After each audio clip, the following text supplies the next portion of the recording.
Bonjour à tous. L'Union européenne nous impose, vous l'avez sûrement vu, une campagne d'affichage énorme, très chère, mensongère de propagande et très probablement illégale. Et on ne se laisse pas faire, on attaque. Je vous parle aujourd'hui d'une initiative qu'on lance aujourd'hui. Nous avons, nous patriotes, co-signé avec Nicolas Dupont-Aignan, Debout la France et Charles-Henri Gallois, Génération Frexit, une lettre à Darmanin contre cette campagne pour expliquer en quoi elle est parfaitement illégale. Je vous mets un lien, vous pouvez aller la lire sous la vidéo en description. Et nous saisissons également la CNCCFP, l'organisme qui gère les campagnes électorales, parce que je vais vous expliquer, on est depuis le 1er décembre dans les comptes de campagne des européennes, et donc elle est probablement illégale. Voilà, ça suffit de se laisser faire. Voilà, ça suffit. Donc on lance l'attaque contre l'Union européenne, et je vais vous décrypter tous les scandales par ailleurs de cette campagne de communication sur le coup, et y compris un scandale qui a été sorti sur des possibles favoritismes sur les entreprises allemandes par Ursula von der Leyen. Il ne faut pas se laisser faire. D'autant qu'elle est parfaitement mensongère sur le fond, on va y revenir point par point. Bien évidemment, nous ne sommes pas là pour accepter tout, pour nous laisser faire. Nous avons une solution derrière qui s'appelle la libération, le Frexit, la sortie de la France de l'Union européenne.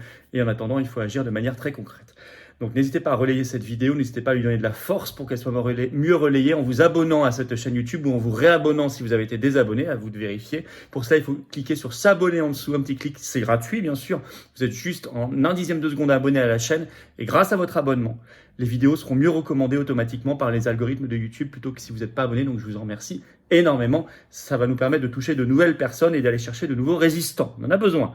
Nouveaux combattants de la liberté, de la vérité et de la France libre. Par ailleurs, on se bat concrètement ce samedi 16 décembre. Rendez-vous Paris, 14h, place du Palais Royal pour le cortège national. Ça va être inédit. Je pense que c'est pas du tout la dernière. Vous savez qu'ils veulent. Nous, on voudrait des Jeux Olympiques de sport, de fête, de communion nationale bien organisés. On a des Jeux orwelliens. JO, Jeux orwelliens, Jeux totalitaires. Inédit au monde dans l'histoire des Jeux Olympiques, avec QR code pour se déplacer, enregistrement obligatoire sur un registre numérique, vidéosurveillance dans l'espace public en reconnaissance faciale pour la première fois en France, comme en Chine. Et puis on parle même de confinement olympique, démontage de force des bouquinistes, chaos général, boycott de ces mesures liberticides. Venez le dire haut et fort, samedi 16 décembre, ambiance de résistance, d'organisation de ce boycott, c'est très concret. De liberté pour nous et nos enfants. Laurent Firot, par exemple, sera là, il prendra la parole, le réalisateur du Monde d'après, et puis d'autres intervenants de qualité. Et il y aura une formidable ambiance de Noël, donc ramenez toute la famille. C'est parfaitement sécurisé. Ça va être une très très grosse manif. Samedi 16 décembre, rendez-vous 14h, place du Palais Royal. Faites circuler et vous trouverez un lien vers le site stopjeuxtotalitaires.fr avec la pétition nationale notamment et toutes les actions sous la vidéo en description. On y va. Campagne d'affichage de propagande éhontée de l'Union européenne, de la Commission européenne, probablement illégale, mais on ne laisse pas faire, on passe à l'attaque. Je vous explique tout ça. Cette campagne, elle est de propagande, elle est chère et coûteuse, donc elle est probablement illégale.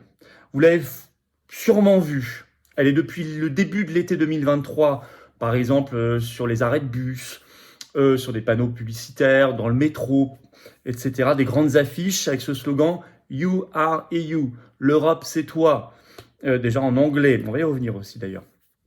Je vais vous montrer un exemple, il y en a 4 différentes d'affiches. Regardez par exemple celle-ci. Vous voyez ? Hop.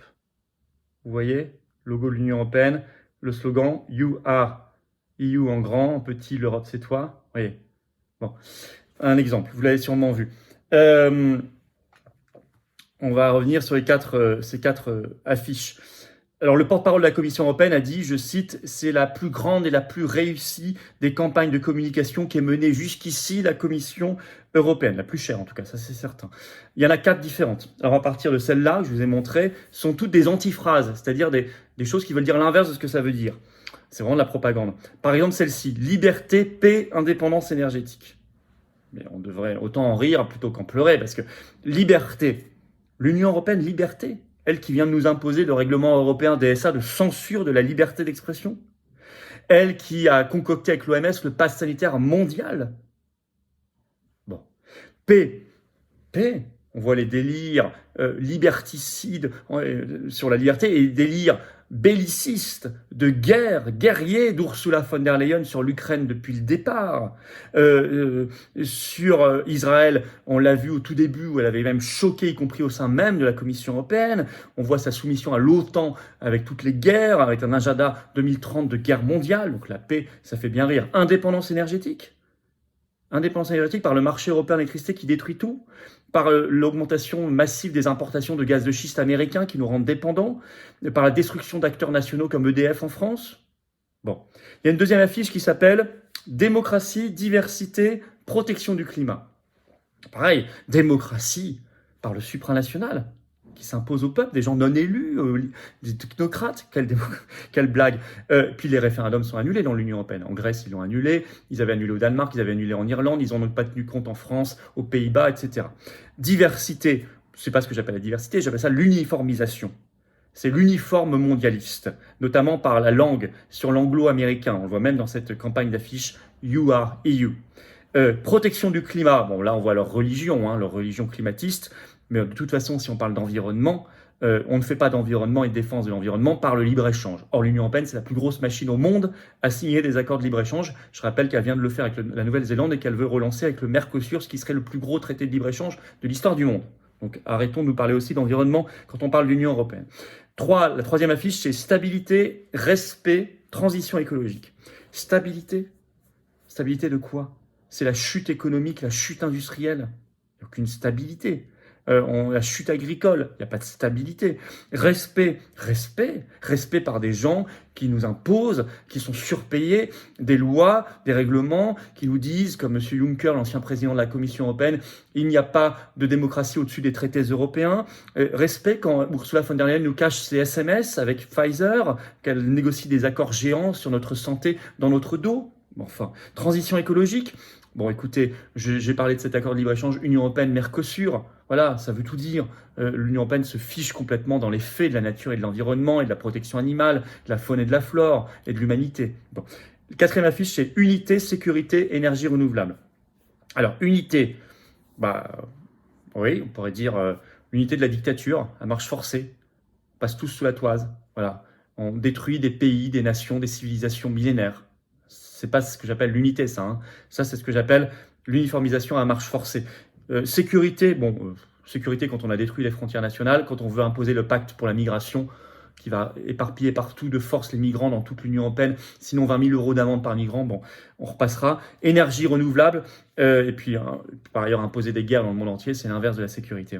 Énergie renouvelable, oui, ça c'est leur obsession des éoliennes, etc., contre le nucléaire, contre nos barrages hydroélectriques, voilà. Bon, donc si vous voulez, tout ça est un monument de mensonges et de propagande très cher. Donc là, il y a une révélation par Politico le 16 juin 2023. Je cite, « À partir de 2024, Ursula von der Leyen prévoit de doubler le budget annuel de la Commission européenne en matière de communication, passant de 30 à 60 millions d'euros par an. » En termes de communication, donc de propagande. Et pour faire ça, elle va déshabiller d'autres programmes. La Commission européenne, je cite toujours, prévoit de retirer de l'argent aux fonds existants tels que l'agriculture ou la recherche. On va déshabiller l'agriculture et la recherche pour habiller la propagande européiste. Alors, autre problème de cette campagne-là, You are EU, les 4 affiches dont je vous parle, favoritisme allemand dans cette campagne. Peut-être même règle illégale. Politico toujours a sorti l'affaire dans cet article en mai 2023.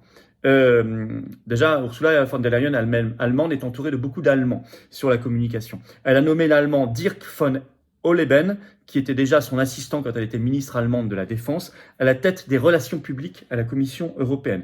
Il est payé pour cela, précise Politico, 14 à 16 000 € par mois. Par ailleurs, un de ses conseillers communication, c'est un autre Allemand, Jens Flossdorf, un autre Allemand également conseiller en communication à la Commission, Peter Müller. Et là, sur cette campagne, You are EU, il y a un budget européen de 5 millions d'euros à la société allemande Zum Goldenen, et écrit Politico, je cite, « De manière controversée, la Commission européenne a sauté le processus d'appel d'offres habituel pour accélérer le contrat. » On croirait qu'on parle de Pfizer, mais elle a refait le coup. Elle a sauté le processus d'appel d'offres habituel pour accélérer le contrat avec cette société allemande, et une autre entreprise allemande a également remporté le marché, un autre marché sur cette même campagne. Donc ça fait beaucoup là. Par ailleurs, en France, est-ce que cette campagne est bien conforme à la loi Toubon? Vous savez, la loi du 4 août 1994 relative à l'emploi de la langue française. Je pense pas. En tout cas, l'association Francophonie Avenir a fait une analyse de cette campagne et elle dit qu'il y a infraction à l'article 4, paragraphe 2 de cette loi Toubon. Je vais vous dire pourquoi. Je vais vous dire leur analyse, je cite. Au regard de l'article 4, paragraphe 2 de la loi Toubon, cette publicité est en infraction, car selon cet article de loi, la traduction en français doit être aussi lisible que l'original en anglais, ce qui n'est pas le cas, comme on peut le constater dans les affiches publicitaires en question. Effectivement, You Are You est en énorme, L'Europe c'est toi qui est censé être la traduction est en tout petit.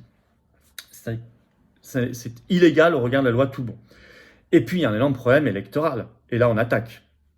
Confère notre lettre à Darmanin envoyée, portée ce jour au ministère de l'Intérieur. Les Patriotes, on est allé la porter, qu'on a donc signée avec Nicolas Dupont-Aignan et Charles-Henri Gallois. Je vous la mets en lien, vous la trouverez sous la vidéo en description dès maintenant. Je vais vous lire un extrait pour que vous compreniez bien pourquoi on saisit en même temps la CNCCFP, c'est-à-dire la Commission nationale des comptes de campagne et du financement de la vie politique française. Je vous lis un extrait de cette lettre à Darmanin. En conséquence, la présente campagne de promotion de la Commission européenne, qui perdure malgré l'entrée depuis le 1er décembre, dans la période de financement des campagnes électorales, celle du 9 juin 2024 européenne, apparaît comme une violation de l'article L. 52-8 du Code électoral, qui dispose que, on cite, « Les personnes morales, à l'exception des partis ou groupements politiques, ne peuvent participer au financement de la campagne électorale d'un candidat, ni en lui consentant des dons sous quelque forme que ce soit, ni en lui fournissant des biens, services ou autres avantages directs ou indirects à des prix inférieurs à ceux qui sont habituellement pratiqués. La Commission nationale des comptes de campagne et des financements publics, CNCCFP, qu'on saisit, a par ailleurs édité ces derniers jours, dans son guide du candidat et du mandataire, les obligations incombant à chacun des candidats au scrutin du 9 juin prochain, les européennes. Il en ressort, où je suis candidat tête de liste, il en ressort au 4.2.11 que toute publication présentant un caractère électoral doit voir son coût figurer au compte de campagne, mais elle ne peut contenir des encarts publicitaires. En effet, si tel était le cas, la publication serait considérée comme ayant été financée partiellement par des personnes morales, ce qui est formellement prohibé par la loi. Du reste, à considérer que la campagne d'affichage émanant de la Commission européenne ne présente pas un caractère électoral à proprement parler, mais seulement une promotion des actions de l'Union européenne, nous nous interrogeons sur le double standard qui résulterait de la poursuite de cette campagne de communication. En effet, le guide du candidat indique au point 4.2.11.4 les interdictions s'imposant aux collectivités territoriales, notamment sous les termes suivants. Par ailleurs, à compter du premier jour du 6e mois précédant le mois au cours duquel il doit être procédé à des élections générales, donc c'est le 1er décembre 2023, aucune campagne de promotion publicitaire des réalisations ou de la gestion d'une collectivité ne peut être organisée sur le territoire des collectivités intéressées par le scrutin. Nous ne comprenons pas en quoi ce serait interdit pour les collectivités territoriales et ça ne le serait pas pour l'Union européenne. Nous vous informons que nous saisissons la CNCCFP. Vous avez compris, il y a deux problèmes. Pourquoi ça serait un financement déguisé d'une campagne? Parce que, je rappelle, qu'en septembre dernier, Ursula von der Leyen, présidente de la Commission européenne, et un de ses commissaires, Thierry Breton, sont allés soutenir le parti Renaissance lors de leurs universités de rentrée, leur campus de rentrée, comme il disait, où il a été question des élections législatives. Le parti Renaissance est bien candidat, ils l'ont annoncé, aux européennes du 9 juin 2024. Or, il y avait la Commission européenne. Donc la Commission européenne apporte un soutien politique. Là, elle fait une campagne. Donc, comme on sait qu'elle soutient le parti Renaissance, c'est du financement de campagne électorale déguisée, qui subsiste après le 1er décembre, ouverture des comptes de campagne, date d'ouverture des comptes de campagne. Deuxième problème, normalement, une collectivité locale, territoriale, n'a pas le droit de faire la publicité de son action, quelle qu'elle soit, en période électorale, sur son territoire. Nous, on dit, l'Union européenne, c'est une collectivité qui a aussi la personnalité morale. Pourquoi elle aurait le droit, en période électorale, donc depuis le 1er décembre, de faire la publicité de ses actions, ou supposées actions, sur le territoire? C'est exactement le même problème. Donc il y a deux problèmes de légalité. On a saisi Darmanin, tout ça c'est pour Darmanin, et la CNCCFP. Et je vous tiendrai au courant, évidemment. Ne rien laisser passer. Faites circuler, s'il vous plaît. Évidemment, la solution de fond derrière, la seule, c'est la sortie, se barrer. C'est notre liberté, notre libération par le Frexit. Évidemment. Voilà. Partagez, abonnez-vous ou réabonnez-vous à cette chaîne YouTube en cliquant sur s'abonner, c'est un clic, c'est gratuit, c'est fait, vous êtes abonné, ça circule énormément. On se retrouve samedi 16 décembre, 14h, Paris, place du Palais Royal, la grosse manif nationale. On veut des Jeux Olympiques, bien organisés, sans mesures liberticides et tyranniques, pas des Jeux orwelliens, sinon boycott. Et là, donc, ça va être le cas, donc boycott. Et vous venez, 14h, place du Palais Royal, vous trouverez le lien vers stopjeutotalitaire.fr et la pétition nationale à signer. Et je vous attends aux patriotes. J'ai besoin de vous. Je vais vous expliquer comment on fait pour adhérer, réadhérer ou faire un don de soutien au mouvement. Profitez-en pour défiscaliser. Tout ça, c'est défiscalisé aux 2/3 en cette fin d'année. Défiscalisez maintenant. Vous en profitez. Dans quelques jours, vous ne pourrez plus pour 2024. Ça repartira pour l'année d'après. Donc, profitez-en maintenant et venez rejoindre une grande famille de combats concrets. Adhérer, réadhérer, c'est le premier lien sous la vidéo en description. Vous le trouverez ce lien en commentaire épinglé également, une petite fiche maintenant sur l'écran et dans quelques secondes, un lien sur l'écran. Faire un don de soutien au mouvement, c'est facile. C'est par le deuxième lien qui se trouve sous la vidéo en description. Voilà, en faisant un don, vous nous permettez de faire plus d'actions. Parce qu'on n'a pas les réseaux, les millions d'euros du système. Non, on est anti-oligarchique, de résistance authentique. Adhérer, réadhérer, vous rejoignez un combat de valeurs, de belles valeurs, de liberté, de souveraineté, de dignité, de France libre, d'humanité vraiment humaine. Vous rejoignez un combat de Frexit, vous rejoignez un combat pour nous et nos enfants. C'est beau. Dès maintenant, remettez pas à demain. Et je vous le dis, défiscalisez aux 2/3. Vous mettez 60 €, ça enlève 40 € d'impôts. Vous mettez 6 000 €, ça enlève 4 000. Vous mettez 6 €, ça enlève 4 €, etc. Bravo donateurs, aux réadhérents. Bienvenue aux nouveaux adhérents patriotes. Et vive la France.